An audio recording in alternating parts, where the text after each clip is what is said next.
ஆண் மூளை வேற பெண் மூளை வேறன்னு நாம நிறைய கேள்விப்பட்டிருப்போம். ஆனா உண்மையிலேயே இதுல எந்த அளவுக்கு உண்மை இருக்கு?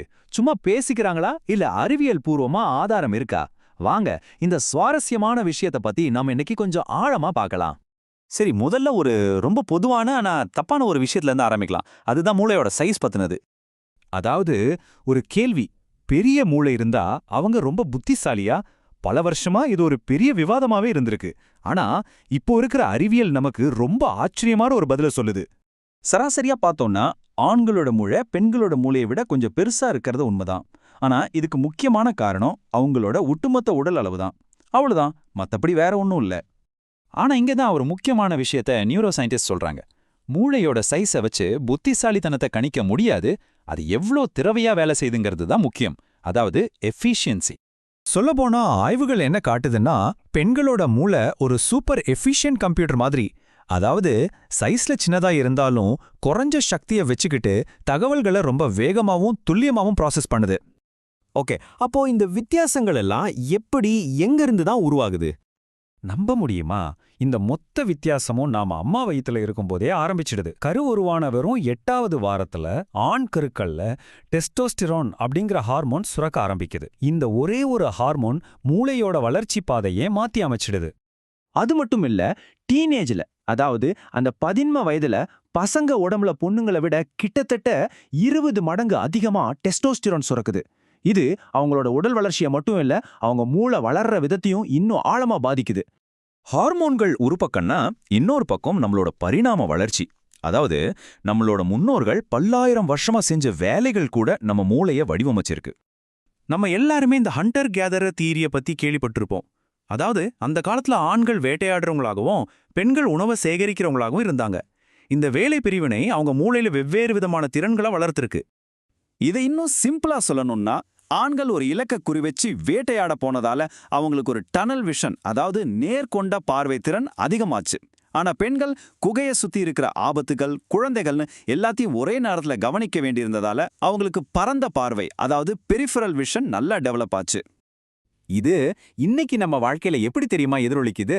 சமயத்துல கிச்சன்ல ஒரு வேலையில ரொம்ப கவனமா இருக்கும்போது ஆண்கள் யாராவது குறுக்க பேசினா எரிச்சல் அடைவாங்க. ஆனா அதே நேரத்துல பெண்கள் ஃபோன் பேசிட்டே சமைச்சிட்டே குழந்தையும் கவனிச்சுப்பாங்க. இதுக்கு காரணம் அந்த காலத்துல இருந்தே வந்த அந்த மூளை பயிற்சி தான். சரி, இந்த திறமைகளுக்கு பின்னாடி மூளைக்குள்ள அப்படி என்னதான் அமைப்பு இருக்கு? வாங்க அதையும் பார்க்கலாம். இந்த மொத்த விஷயத்துக்கும் முக்கியமான காரணம் நம்ம மூளையோட 2 பாகங்களையும் இணைக்கிற ஒரு சூப்பர் ஹைவே தான்.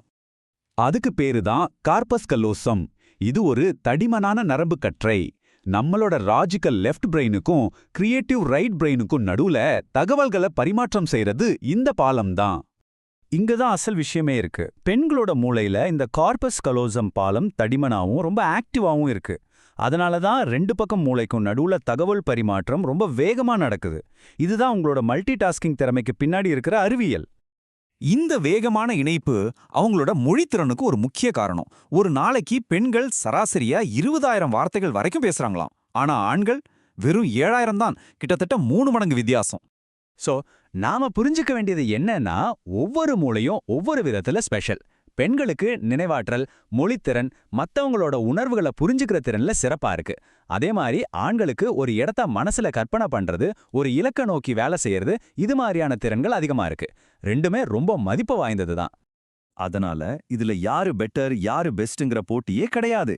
இது ஒரு பேலன்ஸ், அதாவது ரெண்டும் எப்படி ஒன்னா சேர்ந்து இயங்குதுங்கிறதா விஷயம். நோபல் பரிசு வாங்கின எழுத்தாளர் வில்லியம் கோல்டிங் இது ரொம்ப அழகா சொல்லியிருக்காரு. நீங்க ஒரு பெண்ணுக்கு எதை கொடுத்தாலும் அவ அதை பெரிதாக்கி தருவா. ஒரு வீட்டை கொடுத்தா அதை ஒரு இல்லமா மாத்துவா. ஒரு புன்னகையை கொடுத்தா அவளோட இதயத்தையே தருவான்னு சொல்லியிருக்காரு. இது 2 பேரோட நிரப்பு சக்தியை எவ்வளவு அழகா சொல்லுது பாருங்க. உண்மையில இந்த 2 மூளை வகைகளும் ஒண்ணுக்கொன்னு போட்டி போடுறதில்ல. அதுங்க மனித இனத்தோட 2 சரிபாதிகள். இந்த வேறுபாடுகள் தான் நம்ம சமூக வளர்ச்சிக்கு தேவையான ஒரு இயற்கையான சக்தி வாய்ந்த சமநிலையை உருவாக்குதுன்னு அறிவியல் சொல்லுது. சரி, நம்மளோட இந்த வேறுபாடுகளை பத்தி இப்போ நாம தெரிஞ்சுக்கிட்டோம். இது முதல் படிதான். ஆனா அடுத்த படி என்ன? இந்த அறிவை வச்சுக்கிட்டு நாம ஒருத்தர் இன்னும் நல்லா புரிஞ்சுக்கிட்டு எப்படி இன்னும் சிறப்பா இணைந்து செயல்பட போறோம்? யோசிச்சு பாருங்க.